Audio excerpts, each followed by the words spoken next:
3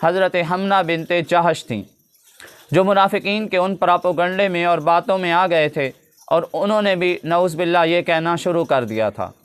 تو حضرت عائشہ جب مصطح کی ماں کے ساتھ قضائے حاجت کے لیے باہر نکلیں تو مصطح کی ماں نے ٹھوکر کھائی اور کہنے لگی تعیس مصطح، مصطح برباد ہو۔ تو حضرت عائشہ نے فوراً ٹوکا کہ ایسا کیوں کہہ رہی ہو، وہ تو اللہ کے رسول کا صحابی ہے، ایسا نہ کہو، کیوں اسے بد دعائیں دے رہی ہو ماں ہو کر؟ تو وہ کہنے لگی کہ بھولی بھالی، تجھے پتہ نہیں چلا وہ تیرے بارے میں کیا کہہ رہا ہے؟ تو حضرت عائشہ رضی اللہ تعالیٰ عنہ کہنے لگیں کہ کیا کہہ رہا ہے، مجھے تو اس کے بارے میں کوئی خبر نہیں۔ تو اس نے پھر سارا واقعہ بتایا اور کہا کہ تیرے بارے میں تو مدینے میں یہ خبریں اڑا دی ہیں منافق لوگوں نے۔ حضرت عائشہ نے جب یہ بات سنی تو حضرت عائشہ رضی اللہ تعالیٰ عنہ کا بخار تیز ہو گیا اور بغیر قضائے حاجت کیے واپس لوٹیں، اور گھر میں آ کر جب دیکھا کہ نبی صلی اللہ علیہ وسلم بھی ان کی طرف نہیں دیکھ رہے تو اللہ کے رسول صلی اللہ علیہ وسلم سے اجازت چاہی کہ اگر آپ کی اجازت ہو تو میں اپنے ابا کے گھر چلی جاؤں۔ اللہ کے رسول صلی اللہ علیہ وسلم نے بلا تعمل اجازت دے دی۔ جب اجازت مل گئی گھر گئیں، گھر جانے کے بعد امی جان نے تسلی دی اور کہا کہ بیٹی کوئی بات نہیں، جو عورت اپنے خاوند کے زیادہ قریب ہوتی ہے تو حاسد اس سے حسد کرتے ہیں، پریشان نہ ہو۔ پوچھنے لگیں کیا ابا جان کو بھی اس بات کا علم ہے؟ انہوں نے کہا کہ ہاں، تمہارے ابا جان کو بھی اس بات کا علم ہو چکا ہے۔ یہ بات سن کر حضرت عائشہ کی چیخیں نکل گئیں۔ حضرت ابو بکر صدیق رضی اللہ تعالیٰ عنہ بالا خانے میں بیٹھے قرآن پڑھ رہے تھے، وہ بھی نیچے آئے اور اپنی بیٹی کو حالت کو دیکھا۔ بیٹی کی حالت انتہائی خراب تھی، تو انہوں نے ان پر کمبل ڈالے، اور حضرت عائشہ رضی اللہ تعالیٰ عنہ خود فرماتی ہیں کہ اس وقت سے میرے آنسو جو ہیں وہ تھم نہیں رہے تھے۔ ساری رات میں روتی رہی، بخار میں مبتلا رہی۔ نبی محترم صلی اللہ علیہ وسلم نے کو پتہ تھا کہ عائشہ جو ہے وہ بے قصور ہے، عائشہ ایسی ہو نہیں سکتی، پھر بھی منافقین کے کہنے پر تحقیق کی گئی۔ اللہ کے رسول صلی اللہ علیہ وسلم نے مختلف صحابہ سے آراء وصول کی، مختلف صحابہ سے آراء لیں کہ تمہاری رائے عائشہ کے بارے میں کیا ہے، تمہاری رائے عائشہ کے بارے میں کیا ہے۔ جب حضرت اسامہ رضی اللہ تعالی عنہ سے پوچھا کہ اسامہ بتاؤ عائشہ کے بارے میں تمہارا کیا خیال ہے، تو اسامہ کہنے لگے اللہ کے رسول وہ آپ کے گھر والے ہیں اور ہم ان میں بھلائی کے علاوہ اور کوئی چیز نہیں دیکھتے، ان کی پاکیزگی تو اظہر من الشمس ہے، وہ تو پاک دامن ہیں، ایسا نہیں ہو سکتا، یہ منافقین جو ہیں یہ بکواس کر رہے ہیں، جھوٹ بول رہے ہیں۔ اسی طرح حضرت علی رضی اللہ تعالیٰ عنہ سے بھی رائے طلب کی۔ حضرت علی رضی اللہ تعالیٰ عنہ کہنے لگے اللہ کے رسول آپ کے لیے اللہ نے بیویوں کی کمی نہیں رکھی، اگر کوئی ملال ہے تو طلاق دے دیں اور دوسری عورت سے شادی کر لیں۔ اسی طرح حضرت عمر فاروق رضی اللہ تعالیٰ عنہ سے جب رائے طلب کی گئی تو حضرت عمر فاروق رضی اللہ تعالیٰ عنہ نے بجائے جواب دینے کے الٹا عجیب سوال کیے۔ حضرت عمر فاروق رضی اللہ عنہ نے سوال پہلا یہ کیا کہ اللہ کے رسول مجھے یہ بتائیں من زوجہ کہا، آپ کا نکاح کس نے کیا ہے حضرت عائشہ سے؟ اللہ کے رسول صلی اللہ علیہ وسلم نے فرمایا اللہ تعالیٰ نے کیا ہے۔ تو حضرت عمر فاروق رضی اللہ عنہ کہنے لگے اللہ کے رسول جب اللہ تعالیٰ نے آپ کا نکاح کیا ہے حضرت عائشہ سے تو اللہ تعالیٰ تو عالم الغیب ہے، کیسے ہو سکتا ہے کہ اللہ تعالیٰ کسی بد کردار عورت سے آپ کا نکاح کرے؟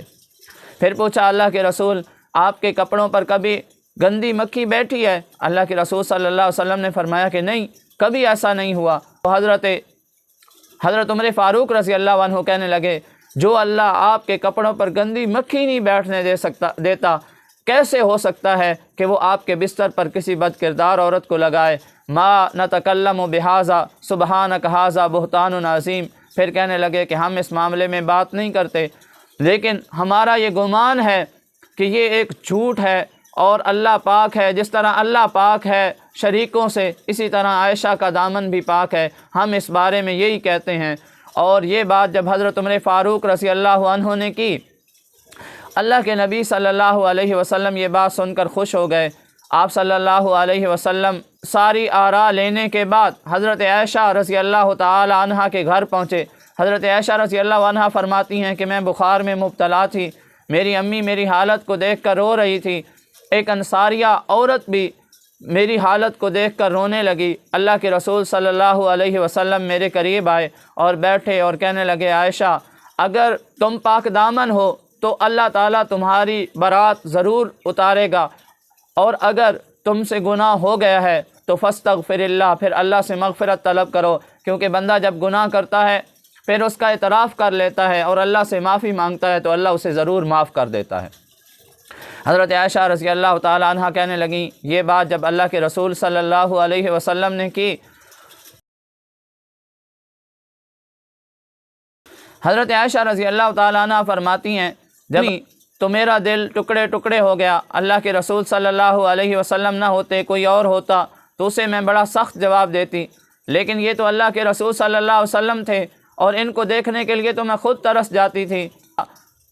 تو کہنے لگی کہ میں نے اس وقت کہا کہ میں اپنا معاملہ اللہ کے سپرد کرتی ہوں، اگر میں یہ بات کر بھی دوں کہ میں بے گناہ ہوں تو آپ کے دلوں میں چونکہ بات اتنی راسخ ہو چکی ہے، آپ میرا یقین نہیں کریں گے، آپ میرا یقین نہیں کریں گے، لہٰذا میں جو ہے اپنے معاملے کو اللہ کے حوالے کرتی ہوں، اور میرا معاملہ یوسف کے ابا والا معاملہ ہے۔